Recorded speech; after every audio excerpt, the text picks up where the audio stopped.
আসসালামু আলাইকুম রহমতুল্লাহি ওবারাকাতু। আশা করি সবাই ভালো আছে। প্রাণী জগতের মধ্যে অন্যতম পরিশ্রমী প্রাণী হলো মৌমাছি, যাদের পরিশ্রমের কোনো তুলনা নেই। এই মৌমাছিকে নিয়ে জানা অজানা বিভিন্ন তথ্য জানাবো আজকের এই ভিডিওর মধ্যে।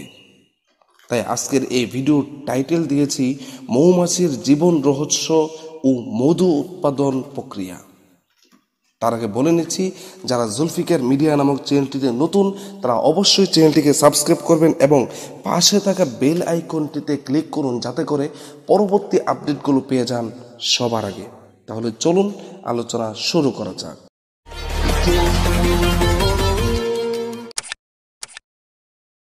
মৌমাছি একটা বুদ্ধিমান প্রাণী।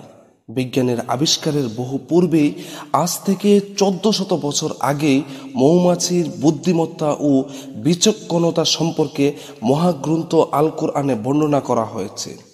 শুধু তাই নয়, মহান আল্লাহ তাআলা পবিত্র কালামুল্লাহ শরীফের মধ্যে মৌমাছির নামে একটি সূরা নাজিল করেছেন, যার নাম হলো সূরাতুন নাহল। মৌমাছি দক্ষতা ও কৌশলের সাথে নিজেদের বাসগৃহটিকে সমান 6 কোণ বিশিষ্ট করে তৈরি করে।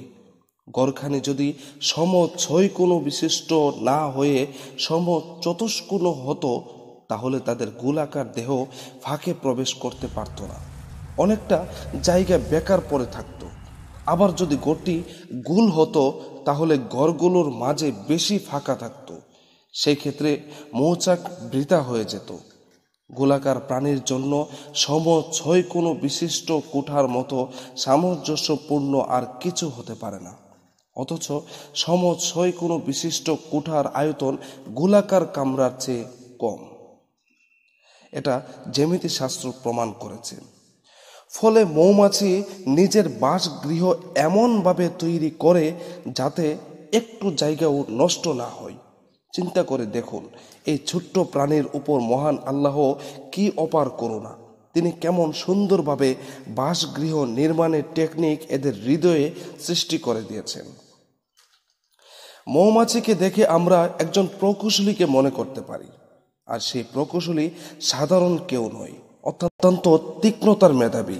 অসাধারণ একজন প্রকৌশলীর বুদ্ধির দীপ্তি তার ভেতর দেখতে পাই। আবার মৌমাছির কর্মপ্রণালী দেখে একজন তীক্ষ্ণদী চিকিৎসককে মনে করতে পারি।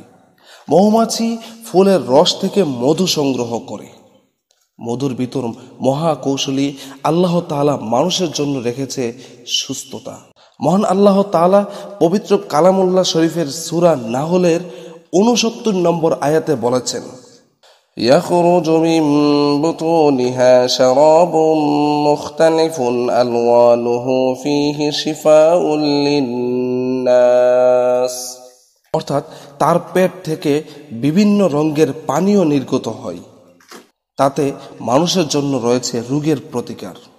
বর্তমান বিজ্ঞান আমাদের বলছে মধুর মধ্যে অ্যান্টিসেপটিক রয়েছে। আশ্চর্যের বিষয় নয় যে রাশিয়ান সৈন্যরা তাদের ক্ষত স্থানে প্রলেপ দেওয়ার জন্য মধু ব্যবহার করত, যেটা টিস্যুতে খুব সামান্য দাগ থাকত।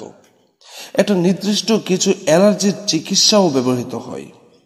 একটি সূক্ষ্ম রাসায়নিক প্রক্রিয়ার মাধ্যমে মৌচাকে মধু উৎপাদিত হয়। মধু সম্পর্কে মহান আল্লাহ তাআলা পবিত্র কুরআনের এই সূরা নাহলের 68 নম্বর আয়াতে বলেছেন, وأوحى ربك إلى النحل أن اتخذي من الجبال بيوتا ومن الشجر ومما يعرشون। আর আপনার রব মৌমাছিকে ইঙ্গিতে জানিয়েছে যে তুমি পাহাড়ে ও গাছে এবং তারা যে গৃহ নির্মাণ করে তাতে নিবাস বানাও। এখানে আল্লাহ বলেছেন মৌমাছিদের প্রতি তিনি ওহী নাজিল করেছেন, কিন্তু সে ওহী কোন ধরনের? তা হচ্ছে মৌচাক তৈরি করা ও তাতে বিশুদ্ধ মধু সংগ্রহের কথা। আল্লাহ মৌমাছিদেরকে এক বিচিত্র বিজ্ঞান শিক্ষা দিয়েছেন ওহীর মাধ্যমে। তা হচ্ছে তাদের মধ্যে একজন থাকে দলপতি। এই দলপতি হচ্ছে রানী মৌমাছি, আর সব মৌমাছি হচ্ছে কর্মী মৌমাছি। কর্মী মৌমাছিরা আবার কয়েক ভাগে বিভক্ত। এরা উঁচু জায়গায় মৌচাক তৈরি করে আল্লাহর নির্দেশে, যেন মধুতে নিচের ধুলাবালি গিয়ে না পড়তে পারে। এদের একদল মৌচাকের সেই অংশ তৈরি করার কাজে নিয়োজিত থাকে যে অংশ বাচ্চা থাকবে, অপর একদল সেই অংশ তৈরি করে যে অংশে মধু থাকবে। এদের তৈরি করে খোপগুলো স্কেল দিয়ে মেপে দেখলে দেখা যাবে সবই এক মাপের, এর মধ্যে ছোট বড় কোনো বালাই নেই। আর একটা দল থাকে ফুলের নির্যাস, যা দিয়ে মধু তৈরি হবে তা আনার কাজে লিপ্ত। এই ফুলের রস তারা খেয়ে ফেলে, পরে তাদের পেটের মধ্যে রক্ষিত রাসায়নিক পদার্থের সংমিশ্রণে তা হয়ে পড়ে নির্ভেজাল মধু।